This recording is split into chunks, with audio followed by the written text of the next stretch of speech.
happening because the insurgents, what they are doing now, even those who were able to return after the incidents, they were able to farm, and some of them again are going after them, burning their foodstuff, burning the whole village, and so it made it difficult for people. It make it difficult for people to live, because no food, no houses to live. So people actually still need food, because there are some villages now around Chibok area, like Telema Klama.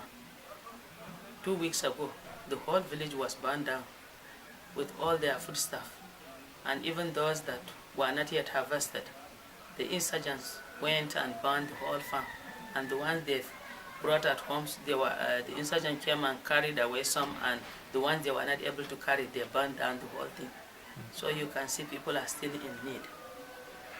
I heard from, I forget who mentioned it, that a few different places people have been planting, but then right around harvest time, Boko Haram comes and even harvests Yes. ahead of time. So they've done the work of, maintaining, and then at the end they don't get anything from it. Yes, that is the one example I give you with Telema Klama, and there is one also in the village of Kwam, still around that area, around Lassa area.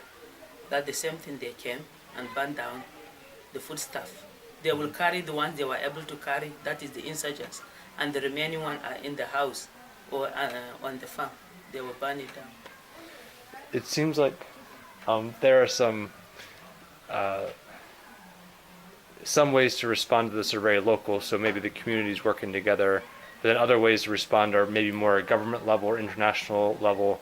Do you have any reflections on kind of the different levels that are needed to address both the insurgency and also the food crisis? We need the international level and the government to reinforce the military, because some of these people, they are living far into the countryside, and so if the military will go with the helicopter, they will scare the insurgents and send them away.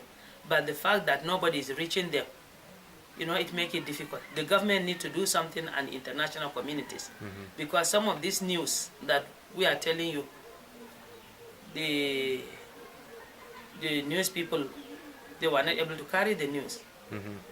Yeah, I heard from some people that even the local news doesn't pick up some of the small attacks. Yes. So much less, international news. And so many people are still suffering because they have farm, and then now most of their livelihood is gone. What are the main areas that, I've heard lists of DCCs. What are some of the main local government areas that are still either not secure enough to go back, or people are there and the food is not adequate? For example, now like around Chibok and Askra that we are talking about.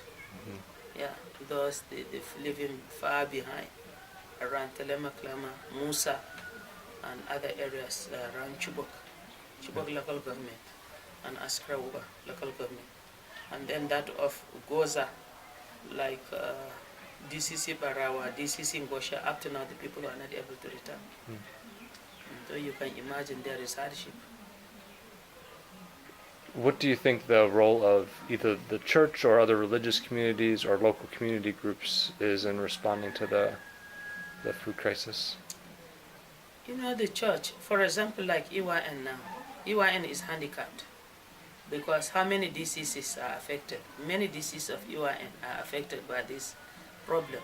And so for the EYN church to say they will respond, they can, but little bit. They still need some international help to be able to meet up to the demand of the people that lost their livelihood. And many people in this area are either farmers or rely on farm to supplement their income or their food. So it becomes much more of a problem if they're not able to farm.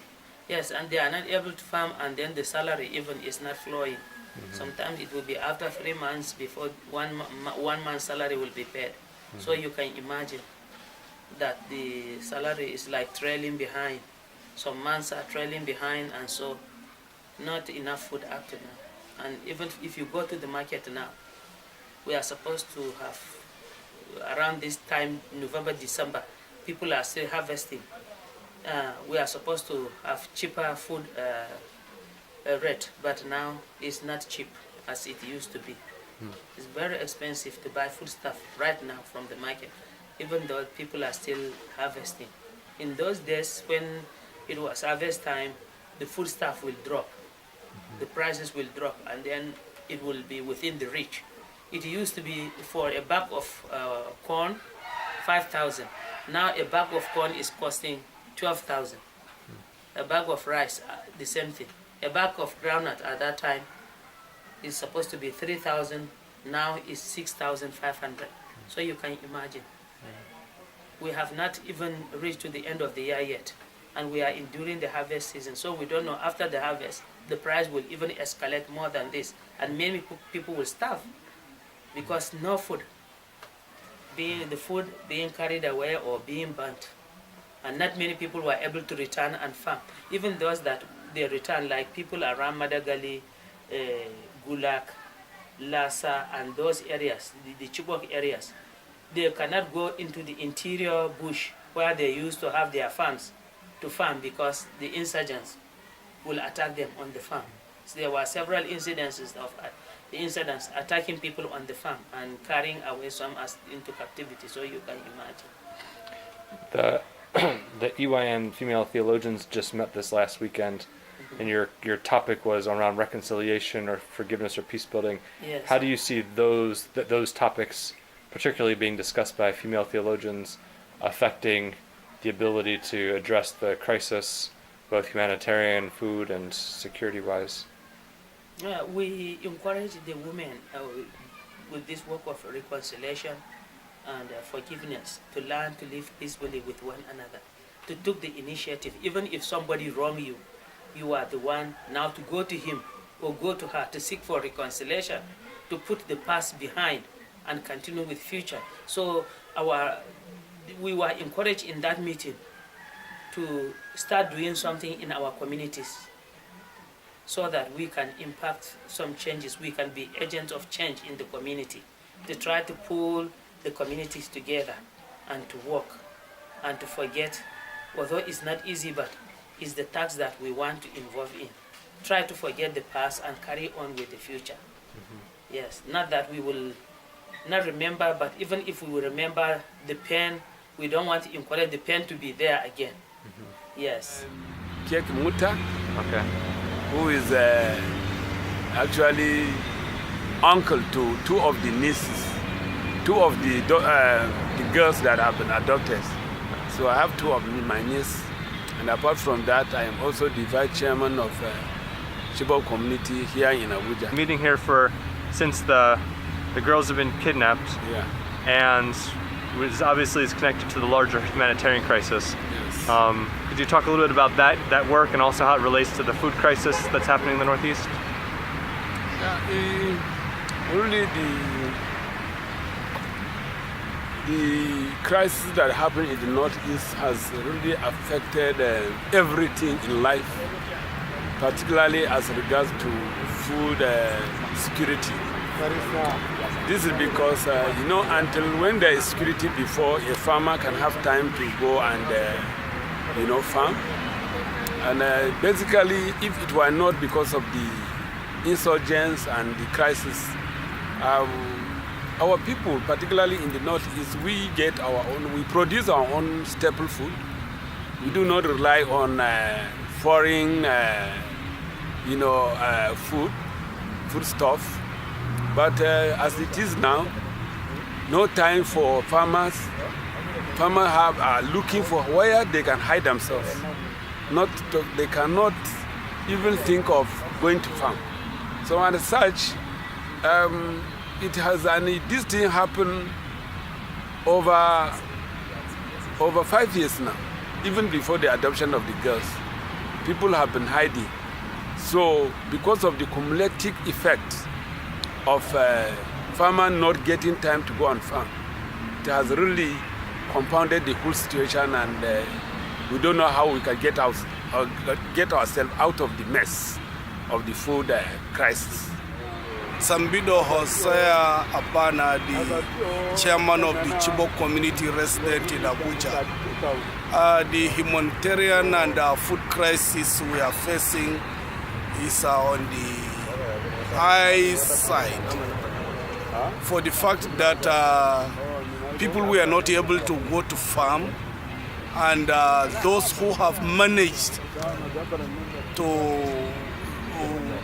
go to farm within the farming season, when the crop were raped, the insurgents went and gathered the crop. They are burning the villages, looting the crops that the farm produce, and this is a serious case. And humanitarian crisis is also on the high side for the fact that it is there is a security threat for those who want to go with humanitarian materials to help people at that side. So since there is a security threat, even security men could not access the area very well. So it has become easier for the insurgents even to recruit, since there is no security checkup. Yeah.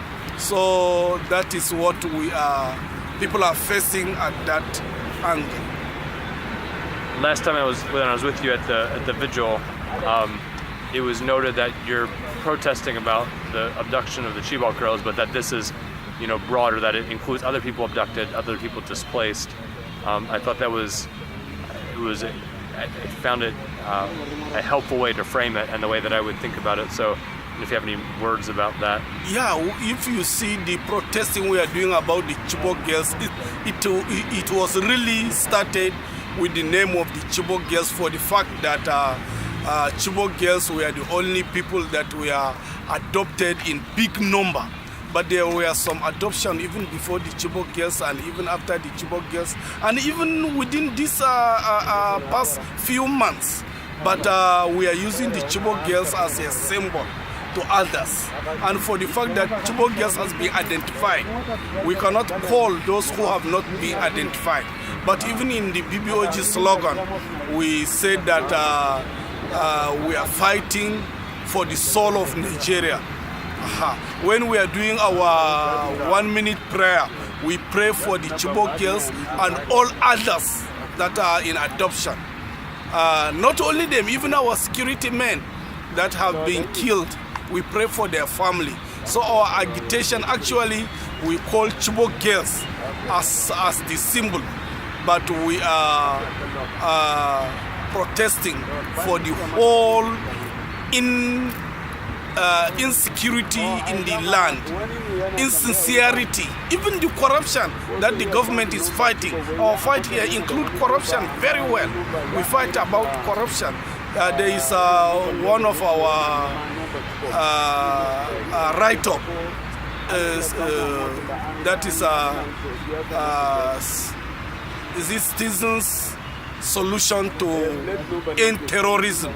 You will see all these are included. It is not only about Chibok girls. How many days has this group now been here? Yeah, this group has been here since from 30th April 2014. So now it's barely about 946 or 45 days now. Current UN Vice President was elected in Majalisa of 2016 in the month of April this year. So as we assume office, we continue to toy UN to see the condition of people as a result of the Boko Haram insurgency. And we've seen how people are suffering, especially the food crisis, the lack of shelter, and many also have lost their jobs. Besides, they lost their loved one. Well, some were killed and some were kidnapped. Up to now, we don't know their whereabouts. So this is the condition of most of UN members in the northeast Nigeria. And most of the members would typically traditionally farm, Yes. and so that also is affected by being displaced. Exactly. Since most people within this area are farmers, so their occupation were tempered with. Especially this year, not many people who go far away from the town to farm because they are afraid of attack by Boko Haram in the bushes. So only few people have farmed within the road or close by that they think is safe for them. And presently, last week, another village was attacked in DCC Balala, hereby close by. They come at night, they packed all their food, they burnt all their houses. And this is the condition people are in, especially within Chibok area, Lassa area, and Madagali area. Casually they used to come at night and attack people and go into the bushes. So this is what people are facing now. There is no much food, and the little they got also were taken away by insurgents. So this is the condition of most Nigerian people. And many people would, they would store, you know, when we remember from our time, people would store, say, corn. They would get, or maize. They would store that, or beans, and then they would either use it through the year for food or sell it also for school fees. Exactly. And so we had heard that now the prices are very high and people are running short on food, so they're selling sooner, and there's concern that they will run out earlier than usual. Even last week, in our village when we go for Thanksgiving service, I made this announcement to people that they shouldn't be hasty in selling their foodstuff, because things are, the prices of things in the market are raising. And if they hurry in selling them now, they will soon suffer from starvation. So people, if you go to Uber market, Maraba market, you see people selling their foodstuff because the price is high. Little did they know that in near future it will increase. And if you go back to buy again for your family, you won't afford it. Yeah. So it seems like there would be a role. I mean, you said you were speaking at a Thanksgiving as service as a leader. Yeah. What role do you see for church leaders or community leaders in helping either meet the needs or also helping advise people on how they should sell or not sell, or addressing how to respond to the food crisis? Yeah, the church leaders have a role to play to bring awareness to their members not to waste their food at this crucial time. They need to store their food, not to save their income or whatever they have so that they will use it in the future. Most of the problems comes at the rainy season when the crop on the farm is not yet ready for consumption, and the one you have at home has finished. Yeah. You see people are starving. People will be going, laboring in other people's farm, while their farm also is need to take care of. Okay, Reverend James T. Mamza, Director of UN ICB EP. In fact, the incidents have affected a lot of people. We just appreciate God that they were able to come back. Some were able to come back and farm this season. And the rain came at the right time. People were able to plant. And the crops also did well, especially those who planted early. They were able to harvest good maize. And only at the end of the season where the rain was not fully.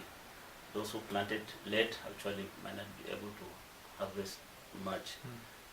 This actually is an issue that we look at it could also affect the food security of our farmers. One issue that we are foreseeing now, the food which they have, because they depend mostly on these food items for almost everything, for their upkeeping in terms of some of the food items they will need, soap, even for meat that they will get and soup for their meals, payment of school fees to their children. They have to sell some of these crops, of which we have been seeing people coming from afar with trucks coming to purchase the crops they have in the market and going with it. We are seeing as it's going to be a problem for them in the near future when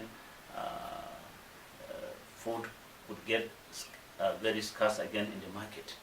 Even at this particular time, the food items in the market is somehow out of reach of a less privileged person.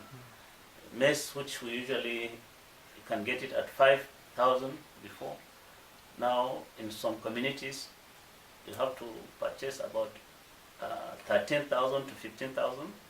At a time it reached up to 18,000, of which if measures are not taken, it's going to be very, very problematic. As if they sold it now, later they will need it. They will need it for their upkeep. They will need it even for planting again, of which they need to store those food. But it's very difficult to control market because every person has his own problem. So it's a big issue whereby if at all there are ways of which the market could be controlled to assist them, whereby their food at the latter time could be sold to them at cheaper rate to keep them up. Or else we are seeing whereby it will be a problem for them in the near future when they have already sold their food at this particular time. And it's unfortunate because of up to now these insurgents are attacking our people very close to Lhasa area, Chibok, and even Madagali. Those areas are still under intense of Boko Haram. It was just some few days back which they attacked Kaukama, whereby about 80% of these people's houses were burnt and their food stuff. So it is frightening. Around the area, Kong was attacked. We learned of Huyum also was attacked recently, of which people now are afraid of going out to even harvest the little they have on their farms. So actually people are in difficulties, of which the insurgency need to be, the issue need to be tackled. They need to be sort of, the security need to work more harder to pull them away from closeness of these communities because they are closer to Zembiza. So we pray that God will help us and help our leaders so that they could also look into this issue whereby our security could be well, they could be given enough machineries or what they could also fight this insurgency. Thank you. And we were on our toes to see that we help most of the farmers by giving them training or then supplying them with good varieties of seed. And many of the farmers have adopted to the new technology in the farming, but unfortunately with the insurgency, from Madagali, from Goza down to Michika and Uba, in 2014, when the insurgency attacks those areas, they left their farms completely and left for almost 6 and 7 months before they came back, and there was nothing to harvest. So many of our people didn't come back, because even if they come back, they don't even have what to eat. Their houses have been burned down. So, but fortunate for some that are brave enough, returned back and were able to cultivate their lands last year. But the harvest was very poor, because they don't even have the money to buy good seed, they don't even have the money to plow their land, they don't even have the money to buy fertilizer and other insecticides and all this. And so the harvest was very bad. So this year we experienced a hardship in food security. There was not much food, and the cost of food items in the market skyrocketed because the harvest was very low, and the sizes of the farms that were also very small. But this year there was a reasonable increase, but unfortunately the rain left us earlier.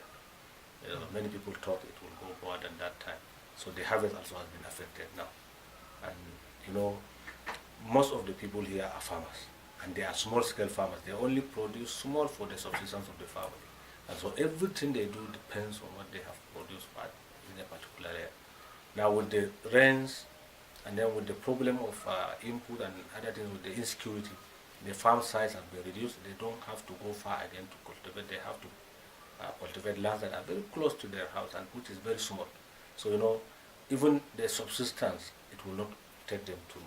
So there is going to be a problem of food in this part of the country, particularly Northeast. And the issue of the insurgency has not all gone down. They still do some pockets of attacks within the Northeast. So many people cannot even go to the farm because of the insecurity around them.